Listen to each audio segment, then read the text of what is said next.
The night I realized my life had been built on shallow mirrors was the night I walked into a dimly lit diner expecting a joke and instead met my own reflection staring back at me, unprepared and exposed.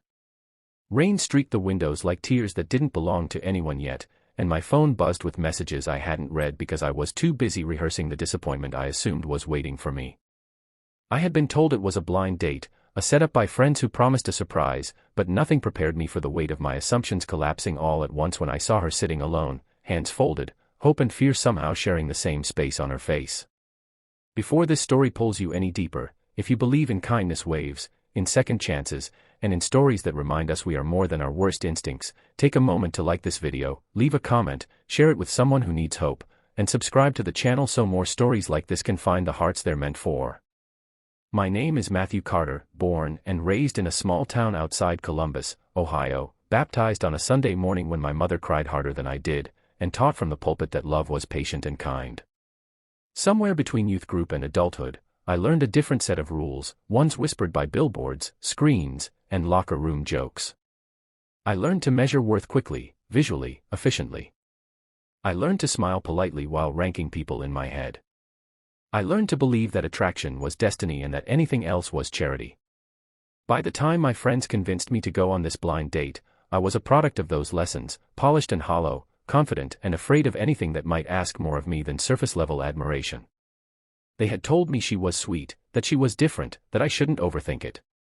What they didn't tell me, and what I would later realize they thought didn't matter, was that she didn't fit the narrow picture I carried like a silent checklist. When I first saw her, my chest tightened, not because of who she was, but because of what I feared she represented.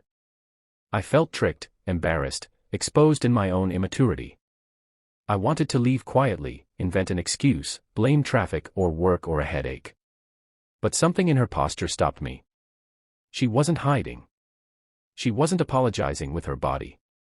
She sat there like she had every right to exist in that booth, in that world, in that moment. Her name was Abigail Thompson, a name that sounded like church bells and handwritten letters. She volunteered at her church pantry, worked at a public library, and baked bread for neighbors when she knew they were struggling. I didn't know any of that yet. All I knew was that she smiled when she saw me, not with entitlement or expectation, but with a quiet bravery that made my rehearsed exit feel cowardly. I sat down, my mind racing, my heart stubbornly closed, my pride wounded by the idea that my friends had decided what kind of lesson I needed. The first minutes were heavy with my resistance. I answered questions without depth, nodded without listening, waited for time to move faster. But time has a way of slowing down when it senses you are running from something important. As the rain outside turned into a steady rhythm, something unexpected happened. The weight I thought would crush me began to shift. Not because attraction bloomed instantly, but because humanity did. Abigail spoke about books she loved, about how stories saved her during lonely years, about faith that didn't promise easy answers but offered steady hands. She didn't perform or impress. She simply existed honestly, and that honesty began to peel layers off me I didn't know were removable. I noticed the small things first. The way she listened without planning her response. The way she laughed with her whole body, unafraid of the sound it made.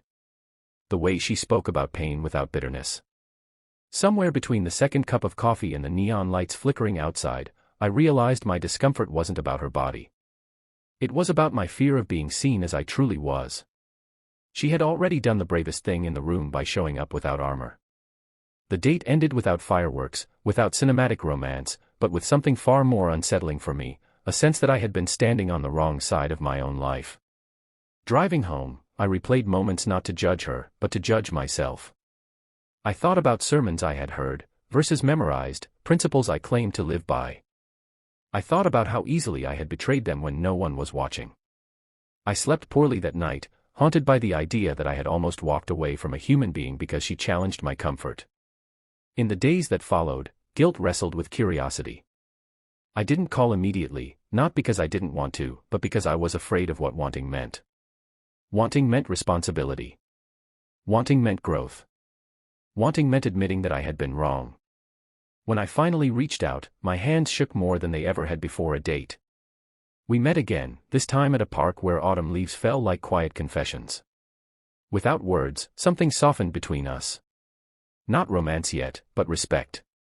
Respect that asked me to slow down and unlearn. As weeks turned into months, Abigail became a mirror that didn't flatter but clarified. Being around her forced me to confront my reflexes, my jokes, my silences. She talked about being overlooked, about being the friend people confided in but never chose. She spoke about praying not to be thinner, but to be braver. Each story stripped another excuse from me. I began to see how the world had taught her to apologize for taking up space, and how she had decided, with quiet defiance, not to listen anymore. There were moments when my old instincts flared. Moments when I noticed stares from strangers, or felt the pressure of explaining my choices. In those moments, I saw clearly how fragile my confidence really was. Abigail never asked me to defend her. She never demanded reassurance. She simply lived, and that simplicity demanded more from me than any argument could have. I began to understand that love wasn't about finding someone who fit my image, but about becoming someone worthy of another person's trust. One evening, after volunteering together at a shelter, I watched her pray with a woman who had lost everything. There was no performance, no pity, just presence. In that moment, something broke open in me. I saw love as action, not attraction. I saw beauty as resilience, not symmetry. I saw faith lived out in worn shoes and gentle hands. I realized that the trick wasn't the blind date. The trick was my blindness, carefully maintained and socially approved. If this story is beginning to stir something in you, if it's challenging assumptions you didn't know you carried, take a second right now and drop a comment about what kindness means to you. Your words might be the encouragement someone else needs to keep believing. The turning point didn't come with a grand confession or a dramatic gesture. It came quietly, on a night much like the first, rain tapping windows, light low, hearts open. We sat in comfortable silence, and I felt a peace that had nothing to do with excitement and everything to do with alignment. I understood then that love wasn't something that happened to you. It was something you chose, daily, with humility. I chose to see her fully, not as a lesson, not as an exception, but as a woman whose life carried weight and worth. Years have passed since that first night. The world hasn't magically become kinder, and I haven't magically become perfect. But my life is anchored now in a truth I can't unsee. Abigail and I built a home filled with books, laughter, and open doors.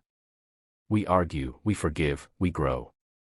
Our church family knows our story, not as a cautionary tale, but as a testament to grace doing what it does best. When people ask how we met, I smile, not embarrassed anymore, but grateful. Grateful that I was confronted. Grateful that I stayed. If this story touched your heart, if it reminded you that everyone deserves to be loved, please like this video, share it with someone who might need a reminder, and subscribe to the channel so these stories can keep finding their way into the world. And before you go, leave a comment saying who you believe deserves to be loved today, because sometimes naming it is the first step toward living.